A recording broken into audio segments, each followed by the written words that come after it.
Ang pagbuo ng pamilya ang isa sa mga nakakasabik na parte ng buhay ng tao. Dahil lahat ay kailangang simulan sa umpisa kung saan ay kasama mo ang kabiyak mo sa buhay. Ang sulat na ating babasahin ngayon ay pinadala ng ating kabarangay na si Aika. Isang magalang na manugang at mapagmahal na asawa. Isang babaeng umasa na magsisimula sila ng kanyang asawa, kung saan silang dalawa lang ang magkasama. Pero dahil sa mga hindi inaasahang pangyayari ay may mga planong hindi kaagad nasunod. Kinailangan nilang tumirapan samantala sa bahay ng mami ng kanyang asawa. Maayos naman sa umpisa ang pakikisama niya sa pamilya nito. Pero para kay Aika, iba pa rin ang nakabukod silang mag-asawa. Dumating naman ang oras na nagawa nilang bumukod ng bahay pero nandun pa rin ang pakiramdam na para bang nakatali pa rin sila sa pamilya nito. Paano nga ba makukumbinsi ni Aika ang asawa niya na mag-focus ito sa kanilang pamilya? May mali nga ba sa gusto niyang mangyari para sa kanilang pamilya? Masyado na nga ba siyang nagiging makasarili? Gusto mo na bang malaman kung bakit mas pinili ni Aika na bumukod silang mag-asawa ng bahay? Handa ka na bang mainis at maiyak sa kwento ng buhay niya? Minsan ba ay nakasamaan mo na rin ang loob ang pamilya ng kapareha mo? Nagawa mo bang makipag-ayos sa kanya? Si Aika kaya? Paano niya pinili ang desisyon na gagawin niya para sa kanyang sariling pamilya? Malalaman natin ang landas na pinili niya dito sa mga kwento ng pag-ibig, buhay at pag-asa sa nangungunang Barangay Love Stories. Matagal ko ng pangarap noon na magkaroon ng sariling bahay kung saan ay makakasama ko ang pamilya ko. Yung pamilya ko na nagsimula at nabuo ng dahil sa wagas na pagmamahalan. Pero hindi naging madali para sa akin bago ko natupad ang pangarap na yon. Napakarami ko ring pinagdaan ng pagsubok para lamang masabi ko na tuluyan na kaming naging masaya ng pamilya ko. Dear Papa Dudut, itago niyo na lamang po ako sa pangalang Aika. 37 years old at nakatira dito sa Cavite. Ang pakikinig sa radyo ang halos araw-araw na libangan ko dito sa bahay. Lalo na kapag wala akong ibang kasama. At kailanman ay hindi naalis sa inyong istasyon na Barangay LS 97.1 ang radyo namin. Pinaka-paborito ko rin ang programa ninyo na Barangay Love Stories. Dahil palaging may life lesson na naiiwan ng bawat istorya na inyong iniere. At sana'y makapag-iwan din ng aral sa ating mga tagapakinig ang kwentong ito ng buhay ko. Nakilala ko ang first boyfriend ko si Ponzi sa isang church service. Maraming taon na ang nakalipas. Sa unang beses pa lamang na nagkwentuhan kami ay magaan ang loob ko sa kanya. Kaya nga nasundan pa ang araw na nagkita at nagkasama kami. Nauwi yon sa ligawan, nasundan ng ilang taon na relasyon. At nauwi sa planong pagpapakasal, Papa Dudut.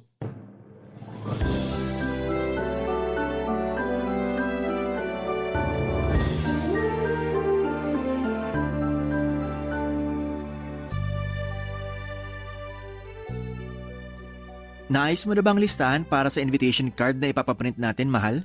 Oo, ayos na yun. Na-double check ko na rin kagabi yung listahan. Sige, isasabay ko na sa pag-send ng email mamaya dun sa supplier na nakuha natin. Okay. Mahal, tumawag nga pala yung pinsan ko. Nagre-request siya na kung pwede raw tayo magdagdag ng vegetable dishes sa menu natin sa reception. Vegetarian kasi siya. Walang problema. May mga seafood din naman akong pinalagay sa menu para sa reception natin. Hindi rin kasi siya kumakain ng seafood. 100% vegetarian kasi siya eh. Ganun ba?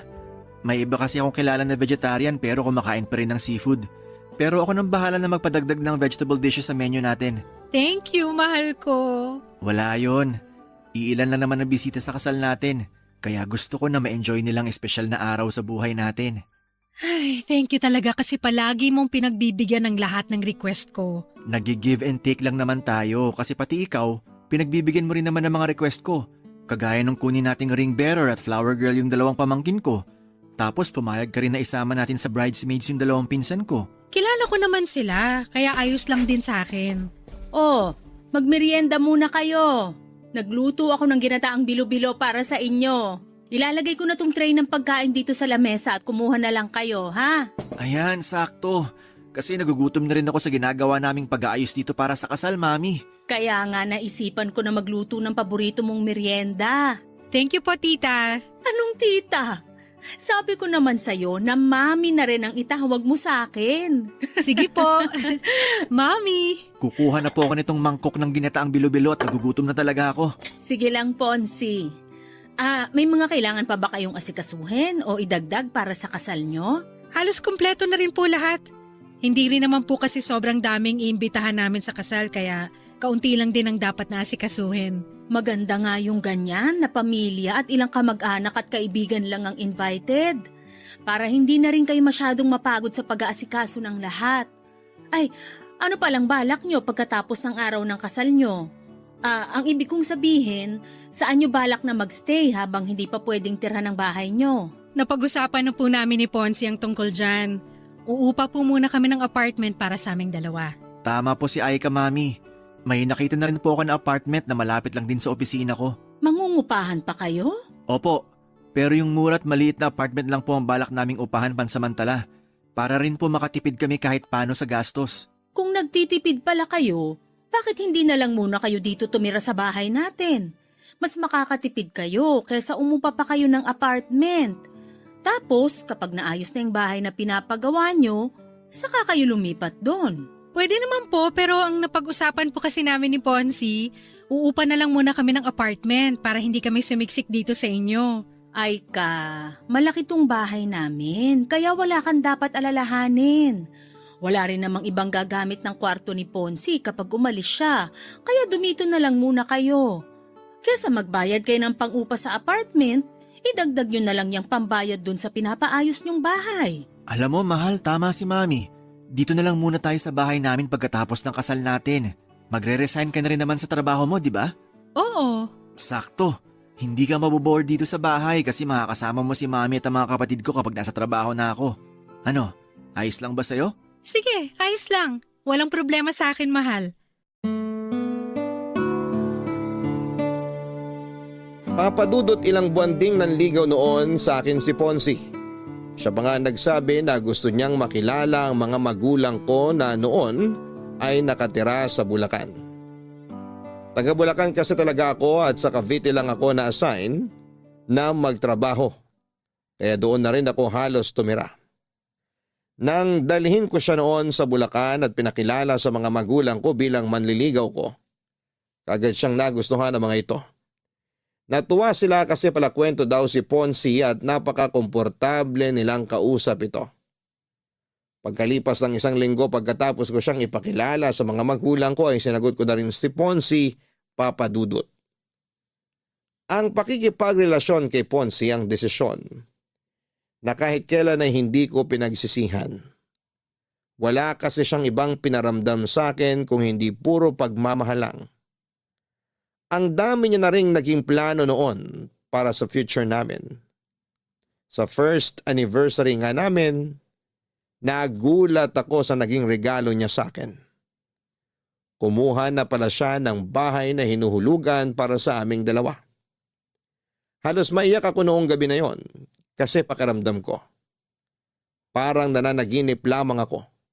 At ilang buwan ang lumipas, nagplano na rin kami na magpakasal. Dahil hindi pa maayos ang bahay namin noon ay tumira muna kami sa bahay ng mami ni Ponsi kasama ang kapatid niya, Papadudot.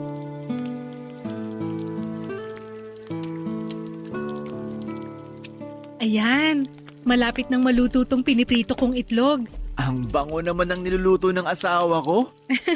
Anong mabango rito? Pritong itlog lang to. Hindi pala yan yung mabangong naaamoy ko. Ikaw pala yun, kaya pala lalo ako nagugutom. Paamoy nga ulit ako sa asawa ko. Mahal, tigilan mo nga yung pag-amoy na ginagawa mo sa leeg ko. Baka umuwi na si Mami at makita niya tayo. Ano naman kung makita tayo ni Mami? Mag-asawa naman tayo eh. Mahal, nakakahiya pa rin. Tsaka amoy pawis na ako kasi ang dami kong niluto para sa almusal natin. Ang aga mo ngang nagising, mahal. Hindi na kita namalayang umalis sa tabi ko. Naghihili ka pa kasi kanina nung magising ako. Tapos ayan, nakapagluto na ako ng tusino, sinangag at itong mga sunny side up egg. Teka, ilalagay ko lang tong luto ng itlog sa plato. Napakasipag naman talaga ng mahal ko. Pero nahirapan ka bang makatulog dahil sa paghilik ko? Hindi ka naman malakas humilik, mahal. Huwag ka mag-alala. Akala ko napupuyat kita dahil sa lakas ng hilik ko eh. May oras na nagigising ako sa madaling araw pero nakakatulog din naman ako kagad. Kapag gano'n na nagigising ka ng dahil sa hilik ko, tapikin mo lang ako kahit sa braso. Kahit ilang tapik pa hanggang sa maalimpungatan ako tumigil sa paghilik. Basta wag mo lang akong sasampalin ng malakas ha.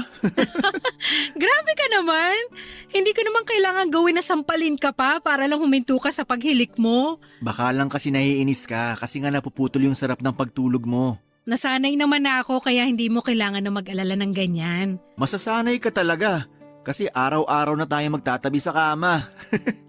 Teka, magbabanyo lang pala muna ako. Sige, patapos naman na ako rito. Ipagtitimpla na rin kita ng kape mo. Okay na siguro tong 5 pritong itlog para sa amin? Ilalagay ko na sa lamesa tong plato ng mga pinrito kong itlog. Ang bilis namang uminit sa labas ngayon, oh. Oh, Aika. Hi, Mami! Saan po kayo galing? Sa Zumba session sa may clubhouse. Kapag ganitong araw ng linggo, maaga talaga akong pumupunta doon para magpapawis. Kaya po pala nung gumising ako kanina, nakita ko po kayong lumabas ng bahay. Oo, maaga rin kasi talaga kaming nag-uumpisa para hindi gaanong abutan ng sikat ng araw. Kung gusto mo, pwede ka ring sumama sa akin doon. Magandang exercise ang Zumba para sa katawan natin. Naku, wala po akong hilig sa mga Zumba o exercise pero sige po. Sasama po ako minsan kapag sinipag ako.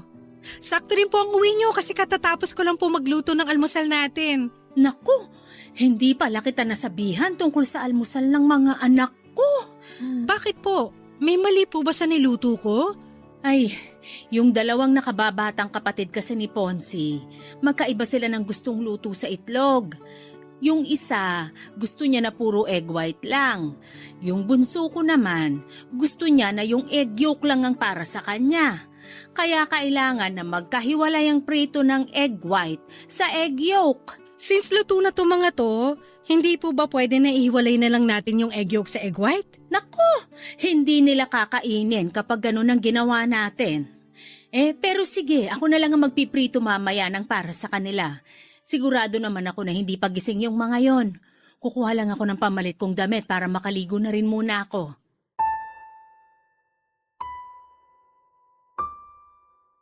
Papadudot pangalawa sa 4 na magkakapatid ang asawa ko. Ang ate niya ay wala na sa bahay dahil may sarili ng pamilya na nakatira sa ibang bansa.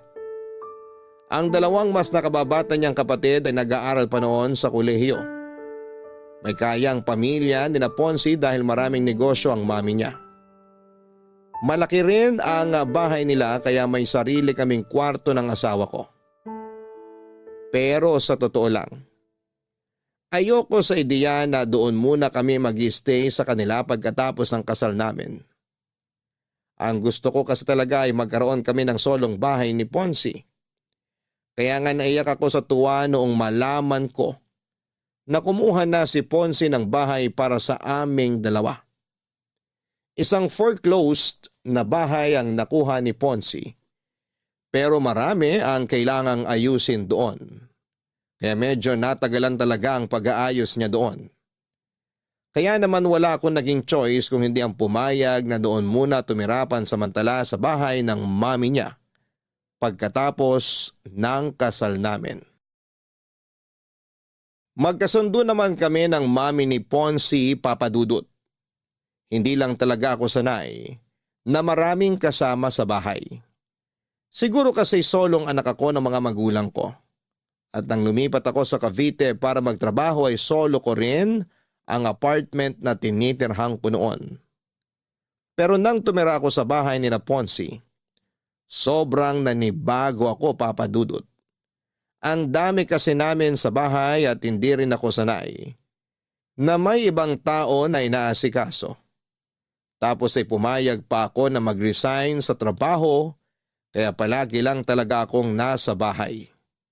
Advice din kasi ng OB ko na tutukan ang pag-aalaga sa katawan ko para mabigyan ko na kaagad ng anak ang asawa ko.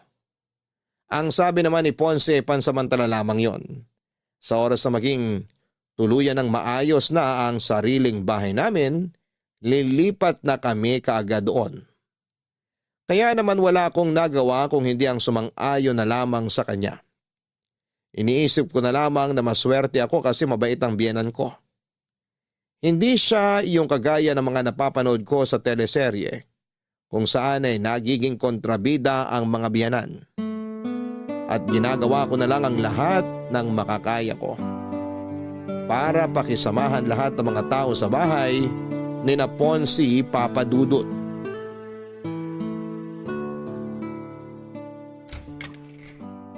Ay, buti na lang wala masyadong traffic pa uwi. Mabuti naman at nakauwi ka na, mahal. Akala ko nga maiipit pa ako sa traffic kasi Friday ngayon. Oo nga, tapos araw din ng sweldo kaya ina-expect ko rin na mas late ka pang makakauwi. Gusto ko na nga matapos ang meeting namin kanina kasi naantok na rin talaga ako. Nagugutom ka ba? Hindi, Sigurado ka? Pwede ko namang iinit yung dinner namin na tinola kanina. busog pa ako. Kasi umorder din ng pizza yung manager namin kanina. Kaya may pagkain kami habang nagmi-meeting. Yun talagang dahilan kung bakit inantok ako. Kasi nabusog ako dun sa pizza.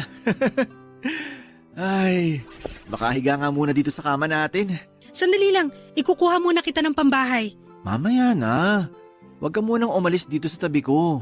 Hindi ka ba muna maliligo o magpapalit ng damit? Mamaya na. Payakap muna ako sa asawa ko. Ito, yayakapin kita ng sobrang higpit. Ay, ang sarap naman talaga ng yakap ng asawa ko. Nakakawala ng pagod. Gusto mo i-massage kita? Mamaya na lang, mahal. Mas gusto ko magpahinga dito sa mga yakap mo. Bakit nga pala gising ka ng ganitong oras? Pasado 11:00 na rin ah. Ang totoo, kanina ko pa rin gusto magpahinga pero hindi ako makatulog. Bakit? May masakit ba sa'yo? Masama ba pakiramdam mo? Walang masakit sa akin at ayos lang din ang pakiramdam ko. Ano lang, nasa kwarto kasi ngayon ng bunsong kapatid mo yung mga kaibigan niya. Mga kaklase niya yata yun. Ah, oo. Mga kaklase niya nga yun. Nabanggit ni Mami kahapon na may kailangan silang tapusin na research paper, kaya mag-overnight sila dyan. Masyado ba silang maingay kanina? Medyo maingay nga sila. Puro lalaki kasi sila doon sa kabilang kwarto tapos ang lalakas pa ng boses nila. Nag-video game pa nga yata sila kasi ang lakas ng sound ng TV nila doon. Hindi ko nga alam kung nagawa ba nila yung sinasabi mong research paper nila. Pasensya ka na sa kanila, mahal. Medyo maingay talaga sila kapag magkakasama. Okay lang naman pero sana naisip nila na may iba pa silang kasama dito sa bahay. Katabi pa naman natin yung kwarto nila kaya rinig ko talaga yung mga ingay nila. Gusto mo ba nakausapin ko yung kapatid ko bukas? Wag na! Hindi naman na kailangan kasi tumahimik naman na sila bago ka dumating. Tsaka hindi lang siguro ako sanay na may ganun kaingay sa gabi. Siguro nga, mahal. At kapag naulit pa yung pag-iingay nila na 10 oras ng gabi, kakausapin ko na talaga siya. Pero wag mo siyang aawayan kasi baka magkaroon kayo ng issue ng dahil sa akin. Oo, hindi ko gagawin yan. Alam mo naman kung gaano ako kahinahon kapag may gusto akong ayusin na gusot sa ibang tao. Pwede rin naman nasanayin ko na lang muna ang sarili ko sa ingay nila. Minsan lang naman sila pumunta dito sa bahay, 'di ba? Kapag sem break nila, mas madalas sila dito sa bahay, mahal. Ganun ba? Sige, mukhang kailangan ko na rin talagang masanay sa ingay nila. Pasensya na talaga, mahal. Basta kapag naulit pa to, kakausapin ko ng kapatid ko para hindi nila maistorbo ang pagpapahinga mo. Papa Dudut, bukod sa naninibago ako dahil may mga ibang kasama kami sa bahay, nahirapan din akong makisama sa mga kapatid niya. dahil mga estudyante pa sila ng panahon na yon. Nakakalimutan nilang may iba silang kasama sa bahay na hindi sanay sa ingay nila. Madalas akong napupuyat lalo na kapag nag-i-sleep over ang mga kaibigan ng kapatid niya sa bahay. Hindi ko nga alam kung paano nakakatulog kaagad si Ponzi kahit maingay sa bahay. O baka dahil sanay na siya sa mga ganong ingay ng kapatid niya at mga kaibigan nito. Bukod doon ay nagiging issue ko rin ang pagiging makalat ng mga ito sa bahay. Lalo na kapag wala pang biyanan ko.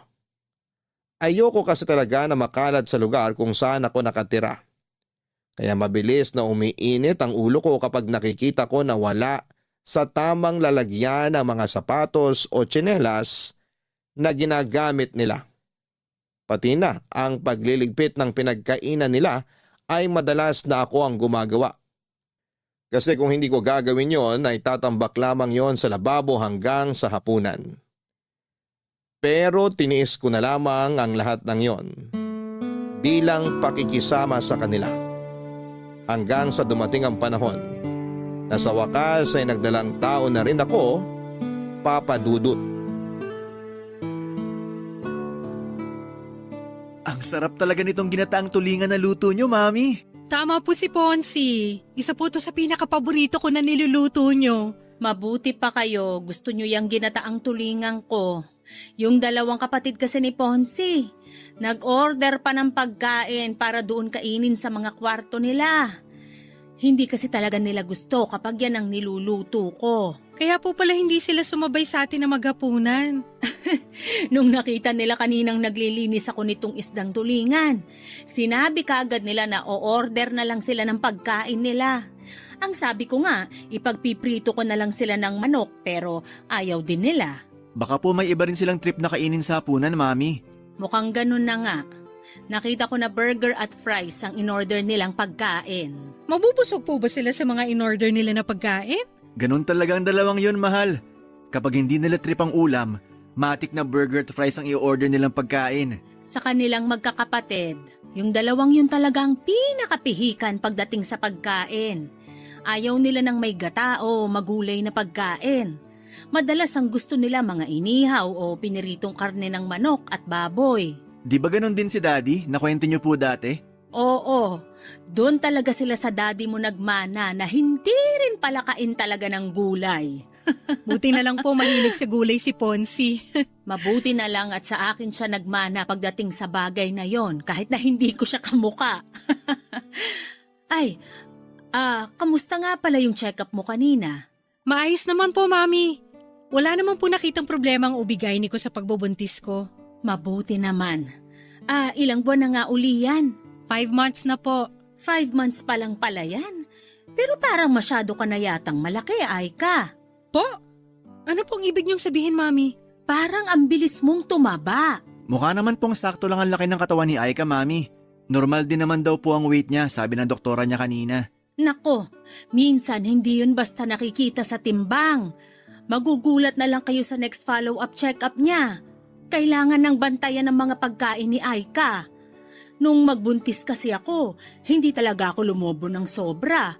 Halos tiyan ko na nga lang ang lumaki sa akin nun. Nakita ko nga po yung ibang picture niyo nung pinagbubuntis niyo yung bunsong kapatid ni Ponzi. Grabe, ang payat niyo pong magbuntis talaga.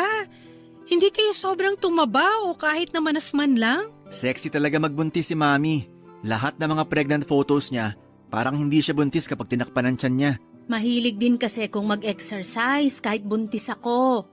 Kaya nga ikaw, Aika, sumama ka na sa akin minsan sa clubhouse kapag Sabado at Linggo ng umaga. May mga light Zumba session naman sila para sa mga buntis na kagaya mo. Pwede nga yun, mahal, no?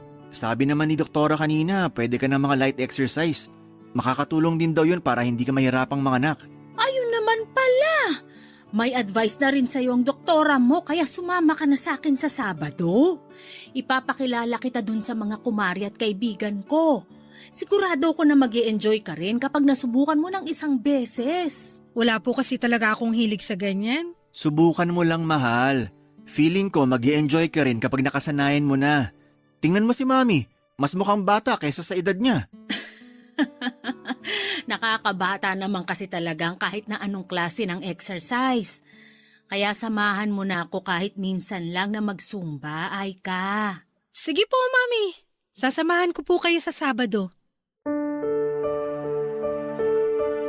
Papa Dudut, nung una talaga ay sinubukan ko rin na isuggest kay Ponce na kumuha muna kami ng pansamantalang apartment. Kasi ayoko talaga sa ideya na doon kami tumira sa kanila. Pero nang sabihin niya na malaki ang matitipid namin, kung doon muna kami sa biyenan ko ay wala na akong naisip na pwedeng idahilan para hindi sumang-ayon sa kanya. Tama naman kasi ang sinasabi niya na malaki ang matitipid namin. Malapit kasi ang bahay nila sa opisina kung saan siya nagtatrabaho. Kaya wala talaga akong choice kung hindi ang pakisamahan ng lahat ng kasama namin sa bahay. Kaya lang, mula nang magbuntis ako ay parang lalong kinailangan kong magdagdag ng mahabang pasensya sa bahay na yon. Naging madalas kasi ang pakikialam ng biyenang ko sa pagbubuntis ko. Pati na ang paglaki ng katawan ko ay pinupuna niya. Kahit pa ilang beses na naming sinabi na normal naman ang timbang ko. Samantalang ang mga magulang ko ay bihirang magbigay ng kahit na anong paalala na alam nilang pwedeng makaapekto sa damdamin ko. Bilang isang buntis, nagiging emosyonal talaga ang isang babae. Mabilis kaming mainis, masaktan o maiyak. Kaya naman ilang beses kong pinigilan na magpakita ng kahit na anong inis sa tuwing kaharap ko ang biyenang ko na may sinasabing hindi masyadong maganda, Papa Dudut. Papa Dudut, ang mami halos ni Ponce ang kasama ko sa ilang buwan ng pagbubuntis ko. Malayo kasi ang mga magulang ko kaya minsan lang silang makadalaw sa Cavite. Pero madalas naman silang tumatawag para kumustahin ako. Laking pasasalamat ko na lamang din at nagsilang ako ng napakalusog na baby. Nang makauwi kami sa bahay ni na Ponce, naging masikaso naman kahit papaano sa akin ang mami niya. Ayun nga lang, napipilitan akong sumama kay mami ng ilang beses sa pagsusumba niya sa clubhouse. Kahit na hindi ko to nai-enjoy talaga. Kasama rin namin si baby na noon ay pinapasyal at pinapaarawan naming saglit. Hindi man ako kasing payat ni mami, hindi naman ako sobrang taba pagkatapos kong manganak noon. Pero palagi niyang pinapaalala na kailangan ko pa rin ng mga light exercise. Tapos may mga oras pa na naiistorbo ng ingay ng mga kapatid niya ang pagpapahinga ko dahil sa ingay kasama ng mga kaibigan nito. Mabuti na lang, mas malalim ang tulog ng baby ko kaya hindi ito kaagad nagigising. Ang lahat ng pagod na nararamdaman ko noon, kaagad na nawawala kapag hawak ko na ang baby ko. Totoo pala yung sinasabi nila na ang pagkakaroon ng anak ang isa sa mga pinakamasayang bahagi ng buhay ng isang babae. At ilang buwan pa ang lumipas noon. Sa wakas ay nakalipat na kami ni Ponce sa sarili naming bahay, Papa Dudut. Sa wakas, naiayos ko na rin tong sofa dito sa sala. Wala na kaming malaking gamit na naiwan sa labas ng bahay. Pwede na akong maupo at makapagpahinga muna dito. Ay, sumakit ang likod ko kakabuhat ng malalaking gamit namin ah. Mahal, ito na ang kape at banana bread. Magmerienda ka muna. Ilalagay ko na sa lamesa tong merienda natin ha, kumuha ka na lang. Sakto mahal, nagugutom na rin talaga ako. Ang ganda ng pagkakaayos mo ng mga gamit dito sa sala, mahal. Mabuti at nagustuhan mo ang pagkakaayos ko dito. Oo, sakto ang pwesto nitong sofa at yung lamesa dito sa sala. Pati na yung TV stand dyan sa harapan natin. Relaxing ang pwesto ng panonood natin habang nakaupo tayo dito sa sofa. Ang bibigat nga din ng mga gamit na pinaasa ko kanina, lalo na tong sofa. Sabi ko naman sa'yo, huwag muna tayong bumili ng malalaking gamit kanina sa mall. Ayos lang, kasi importante na malagyan na ng mga gamit ng bagong bahay natin. Kaya pinagsabay-sabay ko nang bilhin kanina tong mga furniture at ibang appliances. Mahal, ang sarap nitong banana bread ah. Saan mo binili to? Diyan lang sa labas. Buti nga may malapit na bakery dito sa bahay natin. Hindi ako mahihirapang bumili ng pang-almusal o merienda natin. Mukhang masarap din yung iba nilang tinda na tinapay dun. Tapos may malapit din na sari-sari store na halos katapat lang ng bakery na nakita ko. Sakto. Hindi mo na kailangan pumunta sa malayo para makabili ng mga pagkain at iba pang kailangan dito sa bahay. Oo, kina mami kasi ang layo ng mga tindahan mula sa bahay nila. Kaya hindi ako masyadong nakakalabas noon. Kaya nga kapag nag-grocery si Mami, maramihang supply na talaga ng pagkain at iba pa niyang kailangan ng binibili niya. Ayaw niya rin kasing lumabas-labas ng bahay kasi malayo talagang tindahan dun sa bahay eh. Sa bagay, nakakatamad talaga na maglakad ng malayo kung toyo o suka lang naman ang bibilhin mo. Mahal. Pasensya na pala kung hindi na ako nakatulong sa pag-aayos dito sa sala. Ang tagal kasi bago nakatulog ni baby sa kwarto. Ayaw niyang tumigil sa pag-iyak mula nang makauwi tayo galing sa mall. Narinig ko nga. Mukhang naninibago pa rin siya hanggang ngayon dito sa nilipatan natin. Pangatlong araw pa lang din kasi natin ngayon, kaya sigurado kung nakakaramdam pa rin siya ng pagbabago sa paligid niya. Pero grabe, ang sarap sa pakiramdam na nakatira na tayo sa sarili nating bahay. Simula pa lang to, mahal. Simula pa lang to ng pagtupad natin sa mga pangarap natin. Oo, sa wakas. Mas nararamdaman ko nang naaabot natin ang mga plano at pangarap natin. Pasensya na, mahal, kung medyo na-delay ng konti ha. Hindi mo kailangang humingi ng pasensya. Dahil alam ko naman na ginagawa mo ang lahat para sa pamilya na to. Basta babawi ako sa inyo ng anak natin, mahal. Ito na ang totoong simula ng pagtupad ko sa mga pangako ko sa iyo bilang asawa mo.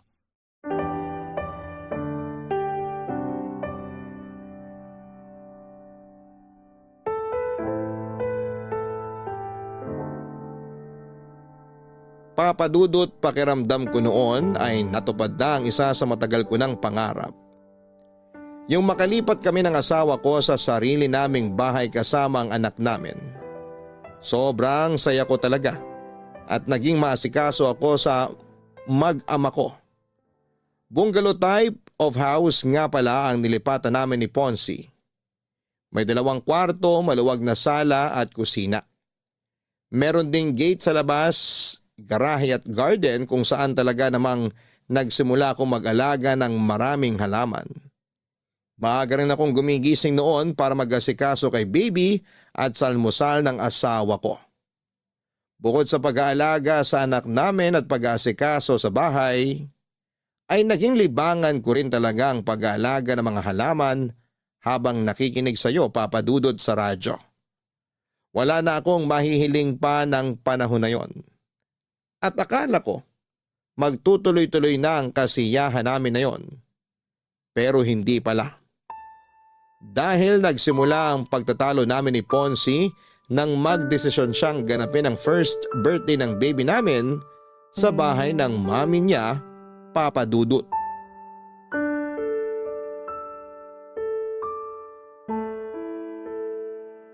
Ang dami namang hugasin dito sa lababo. Makapaghugas nga muna. Mahal? Anong ginagawa mo dito sa kusina? Hindi mo ba nakikita? Maghuhugas ako oh. Oo nga, nakikita ko. Ang ibig kong sabihin, bakit ikaw ang gumagawa niyan? Nakita ko kasi natambak yung mga hugasin dito sa lababo kaya inasikaso ko na. Tsaka hindi naman ako hahanapin sa sala kasi nandun si baby kasama ang mami mo at ang mama ko. Ay, ang dami naman mga baso rito. Dapat pala disposable na lang ang ginamit natin. Tulungan na nga kita sa pagliligpit mo, mahal. Wag na, kaya ko na to. Sige, ako na lang magpupunas ng mga mababanlawan mo ng baso at plato mamaya. Paubos na rin pala tong dishwashing liquid. Ay! Teka, alam ko meron pang isang bote si mami na nakatabi dito eh. Hanapin ko lang saglit dito sa kahon sa may lamesa. Nakita ko na. Eto, mahal oh. Lagay mo na lang muna dyan sa tabi. Gagamitin ko yan pag wala ng laman tong bote sa lababo. Sige. Mahal? Galit ka ba? May dahilan ba para magalit ako? Hindi ko alam. Parang wala naman. Wala naman pala. So bakit mo natanong kung galit ako? Mahal, ano ba talagang problema?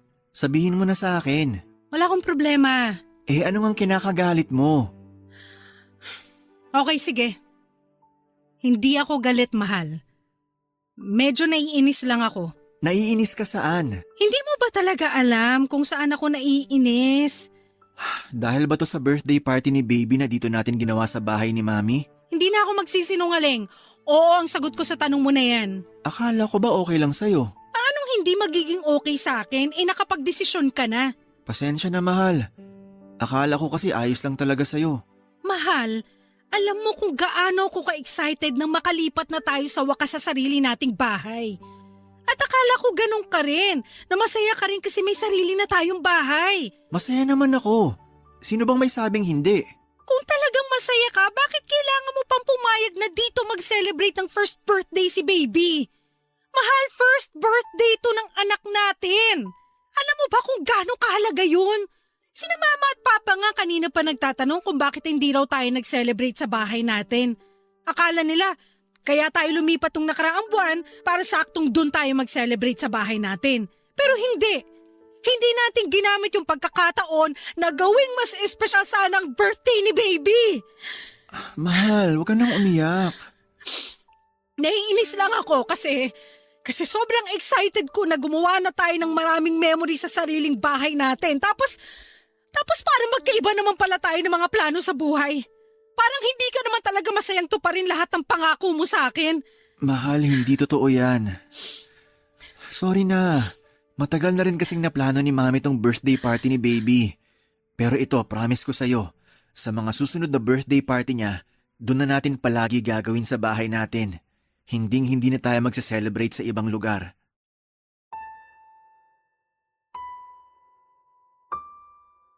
Papadudot bago pa man sumapit ang first birthday ng baby namin ni Ponce ay marami na kagad akong naisip na plano noon. Gusto ko na gawing espesyal ang first birthday party ng baby namin. At syempre gusto ko na gawin yon sa bahay namin. Pero 2 linggo bago ang araw na yon, nag-dinner kami sa bahay ng biyenan ko. Nagulat ako nang alokin ni Mami si Ponce na doon sa bahay niya ganapin ang first birthday party ni baby. Pero mas nagulat ako nang pumayag kaagad si Ponce sa sinabing yon ng mami niya. Dahil ayoko na magkaroon kami ng isyo ng biyenan ko, sumang-ayon na lang din ako sa sinabi niya kahit sobrang labag sa loob ko. First birthday kasi yon ng baby namin. At naniniwala ako na dapat doon yon ganapin sa sariling bahay namin. Nang dumating nga noon ang mga magulang ko sa first birthday party ni baby, pasimple silang nagtanong kung bakit hindi sa bahay namin ginanap ang party na yon. Sinabi ko na lang na matagal nang napagkasunduan ni na Ponce at ng biyanan ko na ganapin yon sa bahay nila, Papa Dudut. Papadudot, nagkaayos din naman kaagad kami ni Ponce noon. Nangako kasi siya na sa mga susunod na birthday celebration ni baby ay doon na yon gaganapin sa bahay namin. Naintindihan niya naman daw ang point ko na gusto kong mas maramdaman ang pagsisimula namin bilang isang pamilya. At hindi namin magagawa yon kung halos araw-araw kong dumalaw sina Mami sa bahay namin. Mabuti na lamang at nabawasan na ang oras ng pagbisita niya nang minsang magkasakit ang bunsong kapatid ni Ponce na kinailangan nitong asikasuhin. Napapansin ko na rin noon na may mali sa asawa ko. Siguro maliit na issue lamang yon pero napapadalas na ang pagtatalo naming dalawa. Ayoko pang aminin noon pero napapansin ko nang may pagkamamas boy si Ponce. Hirap na hirap siyang tanggihan ang mga request ng mami niya. Hindi naman sa nilalayo ko siya sa pamilya niya. Pero meron na kasi kaming sariling pamilya. Pamilya na dapat ay mas tutukan niya, Papa Dudut. Mukhang mas okay na tong pagkakaayos ko sa Christmas tree namin. Mas naging makulay na siya dahil sa mga dinagdag ko na decoration. Sa wakas natapos din ako maglinis ng kotse sa garahe. Mahal, tignan mo tong Christmas tree natin. May napansin ka ba? Parang naging mas makulay siya. Dinagdagan ko kasi yun ng mga decoration. Naglagay ako ng gold ribbon dito sa may bandang ibaba. Silver snowflakes dito sa gitna. At mga red flashball dito sa bandang itaas. Yung unang pagkakaayos ko nito puro flashball at maliliit na bell lang ang nakasabit eh. Kaya namili ako ng mga pandagdag na decoration. Kaya pala mas naging buhay ang dating nitong Christmas tree natin. Talaga? Mas gusto mo ba to kaysa sa unang pagkakayos ko nito ng isang linggo? Oo, mahal. Mas gusto kong pagkakaayos mo ngayon dyan sa Christmas tree. Ay, mabuti naman. Parang pang-apat na beses ko na yatang inaayos sa mga decoration nito. Napansin ko nga yan. Na palagi kang minapapansin sa mga decoration na nakasabit dyan. Gusto ko kasi na sobrang ganda nito lalo na sa Pasko. Yun din naman ang gusto ko, mahal. Kaya nga sobrang thank you sa effort na ginagawa mo para mas mapaganda pa ang Christmas tree natin. Wala yun. Siyempre excited lang talaga ako na mag-celebrate ng first Christmas kasama si baby. Nabalot ko na nga rin pala yung mga regalo natin para sa ibang inaanak natin. Nandyan na rin sa ilalim ng Christmas tree. Parang ang daming regalo nito ah. Hindi pa nga kumpleto yan kasi may mga regalo pa ako na hindi napabalot. Yung mga regalo natin sa mga pamangkin natin at mga kapatid mo. Mabuti na lang talaga at maaga tayong nakapamili. Ayoko rin kasi talaga nang nakikipagsiksikan sa mga tao sa mall. Kahit alam ko na mas malaki ang discount kapag malapit ng Pasko, hindi pa rin tayo pupunta doon. Mas pipiliin ko pa rin yung araw na makakapamili tayo ng wala masyadong stress. Ay naku, ako rin. Ayoko na masyadong stress kapag namimili tayo lalo na't kasama natin si baby. Naalala ko tuloy nung tuwang-tuwa siya habang nasa mall tayo. Ang dami niya kasing nakikita na bago sa paningin niya. Kaya dalasan natin ng pamamasyal para hindi siya manibago sa tuwing lalabas tayo. Mabuti naman at naisip mo yan. Dahil plano ko na rin sabihin sa'yo yan. O nga pala, bukod sa buttered shrimp, smoked salmon pasta at graham de leche, ano bang request mo na iluto ko para sa Noche Buena natin? Okay na yun, mahal. Ang dami na nga nung mga binanggit mo eh. 3 klaseng pagkain lang yung sinabi ko. Oo, alam ko. Pero hindi mo na kailangan damihan ng iluluto mo. Sigurado kasi ako na marami ring iluluto si Mami para sa Noche Buena. Baka hindi na natin matikman lahat kung dadamihan natin ng dalang pagkain sa bahay niya. Teka, tama ba ang pagkakaintindi ko sa sinabi mo, mahal? Doon tayo magno-Noche Buena sa bahay ni Mami? Oo, mahal. Hindi ko na kasi natanggihan si Mami nang mag-request siya sa akin. Alam ko na dapat first Christmas natin to ngayon dito sa bahay natin. Pero pagbigyan na natin si Mami kasi dito naman natin sa bahay sasalubungin ng bagong taon.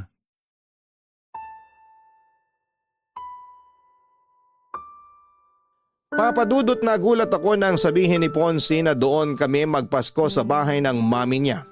First Christmas celebration dapat namin yon sa sarili naming bahay. Pero mas pinili niya na gawin yon sa bahay ulit ng mami niya. Ang nakakainis pa doon, yung paggawa niya ng desisyon na hindi man lang tinatanong kung ayos lang ba sa akin. O siguro'y alam niya rin na hindi ako tatanggi pa, kaya hindi niya na ako tinatanong pa. Sobrang nahirapan talaga akong itago ang inis na nararamdaman ko noon. Gustong gusto kong awayin ang asawa ko.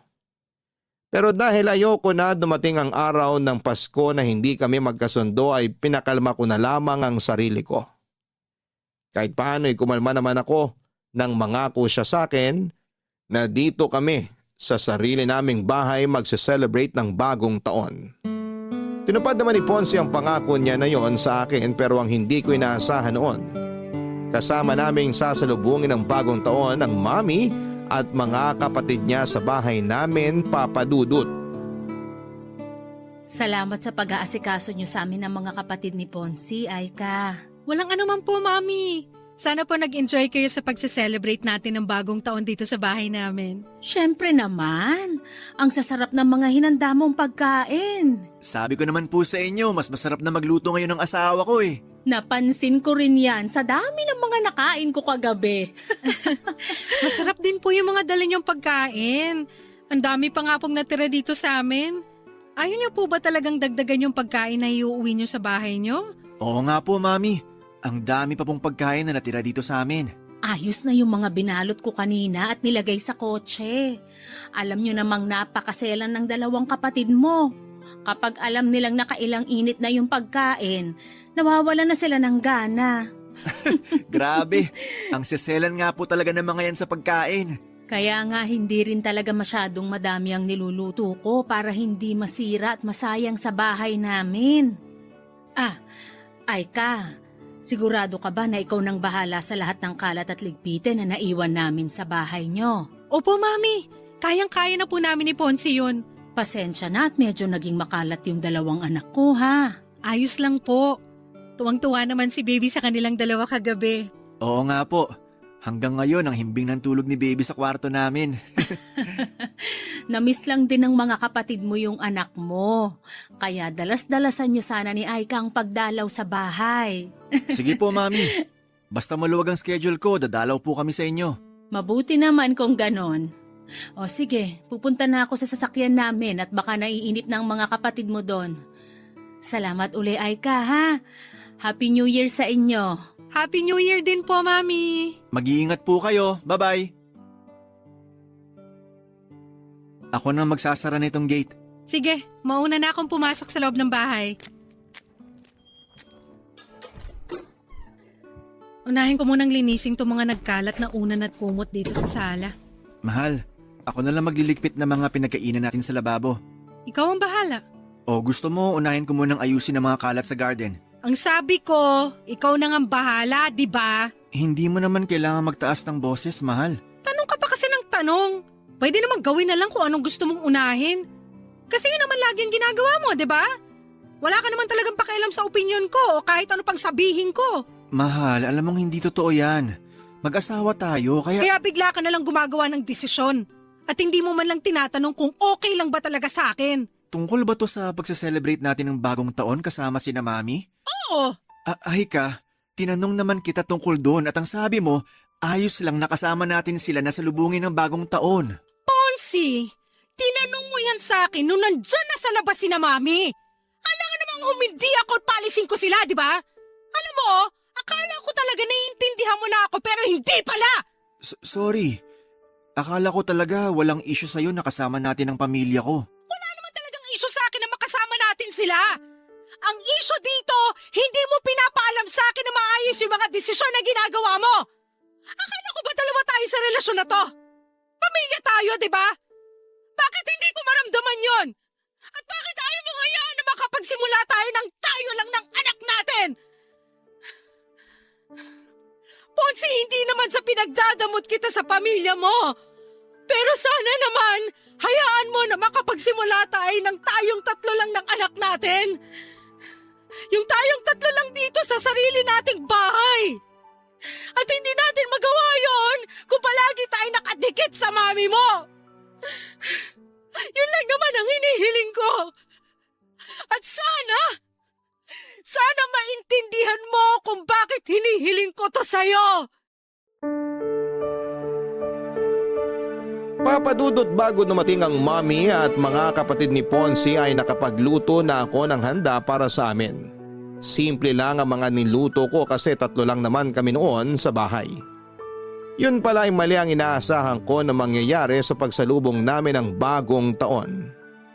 Nagulat na lamang ako ng bandang 8:00 ng gabi noon ay dumating ang biyenan at mga bayaw ko. Ang dami nilang dalang pagkain at doon pa lang, alam ko na kaagad ang plano nilang gawin. Nang makita ni Ponsi ang pagtataka sa mukha ko, ngumiti lang siya at sinabi niya sa akin na tumawag raw sina Mami para sabihin na on the way na ang mga ito papunta sa bahay namin. Kumbaga hindi na rin siya nakatanggi sa mga ito. Wala naman akong pinakitang hindi maganda sa Mami at mga kapatid ni Ponsi ng gabi na yon. Kagaya ng dati, pinilit ko na lang na pakalmahin ang sarili ko at pakisamahan sila. Pinilit kong gawing natural ang ngiti sa mga labi ko at ang tono ng boses ko sa tuwing kausap ko sila. At bago tuluyang sumikat ang araw kinabukasan ay nagpaalam na rin silang uuwi na sa bahay nila. Hanggang sa mga oras na yon, pinapakalma ko pa rin ang sarili ko. Kasi ayoko magkaroon kami ng issue ng manugang at mga bayaw ko. Mukha namang nag-enjoy sila noon sa bahay at hindi nila naramdaman na may inis na akong pinipigilan noon. Hindi naman sa nagiging unfair ako kasi parang nilalayo ko na si Ponsi sa pamilya niya. Pero gusto ko lang talaga papadudot na maintindihan ni Ponsi kung paano kami dapat na magsimula.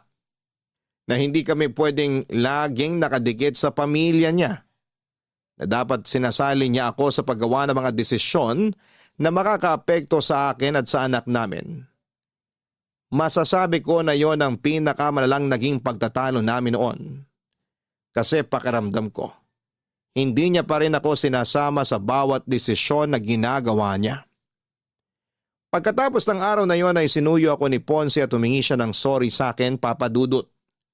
Inamin niyang naging pagkakamali niya sa relasyon namin. At nangako siya na mas magiging responsable siya bilang asawa ko at daddy ng anak namin. Masasabi ko naman na tinupad niya yon dahil pagkatapos ng araw na yon ay nagagawa na niyang tanggihan ang mga request ng mami niya na pumunta kami sa kanila. O kapag gusto nitong pumunta sa bahay namin. Gumagawa ng dahilan ng asawa ko para hindi yon matuloy. Hindi naman namin sila iniiwasan sa lahat ng oras. May mga araw rin na pinagbibigyan namin sila. Pinaparamdam lang namin na mas gusto naming simulan ang pamilya namin nang hindi kami umaasa sa ibang tao. Salamat po, Papa Dudut, kung sakali man na mabasa ninyo ang sulat kong ito. Sana'y nakapag-iwan ng aral ang kwento namin ng asawa ko. Hindi masama ang matutunan nating bumukod para makapagsimula ng isang bagong buhay at pamilya. Hanggang dito na lamang po ang kwento ko. And more power sa inyong programang Barangay Love Stories. Ang inyong forever kapuso at kabarangay, Aika. Maraming salamat, Aika, sa tiwala at oras na ibinigay mo para makapagbahagi ng iyong kwento dito sa aming programang Barangay Love Stories. Totoong hindi naging madali ang mga pinagdaanan mo, lalo na sa pagsisimula ng iyong pamilya. Pero humahanga ako sa naging katatagan na ipinakita mo para maabot ang iyong mga pangarap. Tandaan mo na hanggat alam mong wala kang sinasaktan o tinatapakan na ibang tao kailanman, ay hindi mali ang desisyon na pinipili mo, lalo na kung ito ay para sa kasiyahan ng iyong pamilya.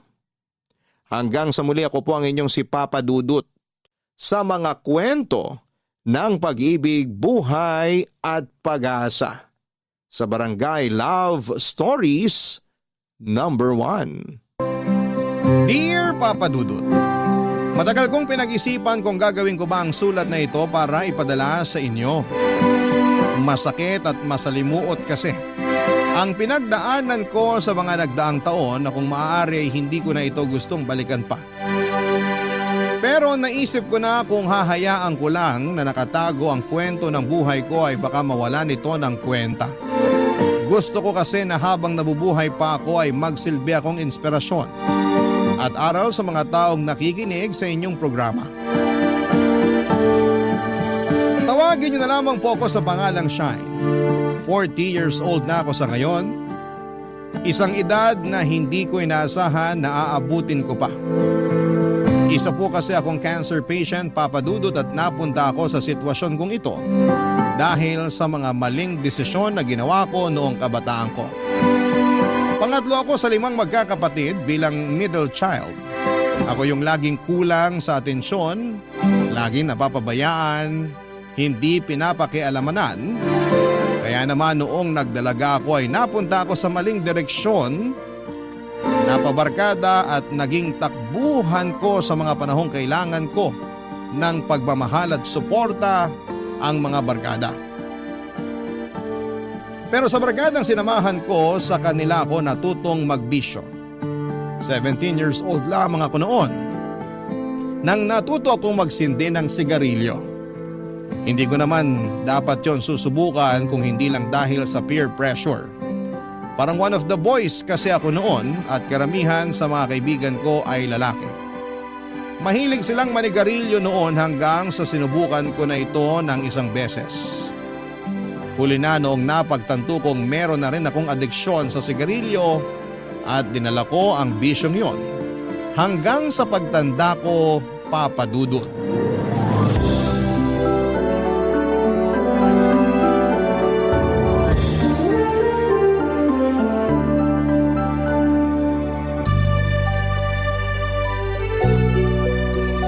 Ma! Mama! Kain na po tayo! Punta na kayo rito sa kusina! Nak, ang bango naman ang niluluto mo. Ano yan? Ano pa nga ba? Eh di paborito nyo po. Wow, tinolang manok na pagkarami-raming sayote. Opo, ma. Ay, teka. Ipaghihila ko po kayo ng upuan. Ayan. Upo na po kayo, ma. Salamat, Nak. Ikaw din umupo ka na para makakain na tayo. Mukha pa namang masarap tong niluto mo, oh. Hindi lang po yan mukhang masarap. Kasi masarap talaga yan. Niluto ko po yan ng may pagmamahal. O sige, sabi mo eh. Huhusgahan ko.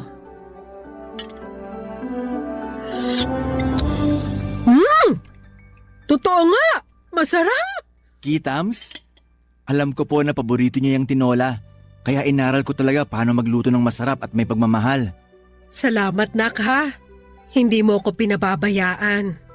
Ang bait-bait mo sa akin. Kasi po mama ko kayo. Kaya bakit ko kayo pababayaan? Naisip ko lang naman pero kaya ko namang sarili ko, anak. Kaya hindi mo na ako dapat masyadong alalahanin. Ma, saan na naman po papunta ang usapang ito? Ang ibig kong sabihin, mag-girlfriend ka na, Nak. Kasi kung inaalala mo na wala magbabantay sa akin pag nagkaroon ka na ng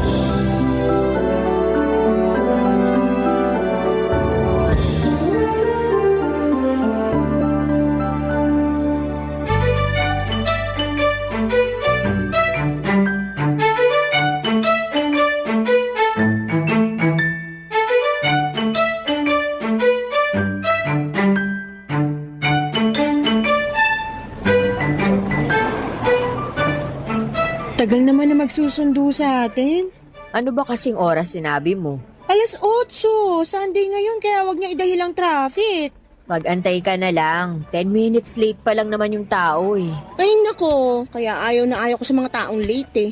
Mona, dito ka nga muna saglit. Bakit? Purong ka dito. Pari sandali, wag mo naman akong hilahin. Ano ba ginagawa mo? Gagamitin ko yung likod mo. Ang lakas ng hangin eh. Hindi ako makapagsindi. Ayan, sigarilyo na naman. Kakasindi mo lang kanina. Hayaan mo na.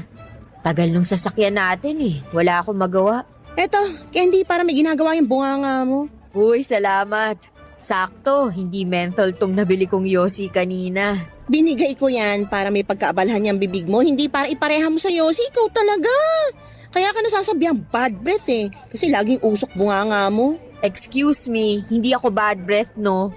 Mabango bunganga ako kahit araw-araw ako naninigarilyo. Kahit amuin mo pa. Ew, yuck! Ang baho nga! Oo eh. Tingnan mo, pati boses mo nagbabago na dahil sa kakayosi. Dahil to sa ubo ko, hindi sa Yossi. Lahat na lang, Yossi may kasalanan. Hindi talaga yun dahil sa ubo, dahil yan sa kakayosi mo. Ano namang kinalaman ng Yossi sa boses ko, Aber? Mababa na boses mo, tsaka tunog gas-gas na kasi nga, dahil yan sa mga kemikal na hinihipak mo. Isang kahaba naman kasi ng sigarilyong nauubos mo araw-araw. Malamang magbabago talaga boses mo. Doktor ka? Paano mo naman nalaman yan? Huy, common sense lang yan.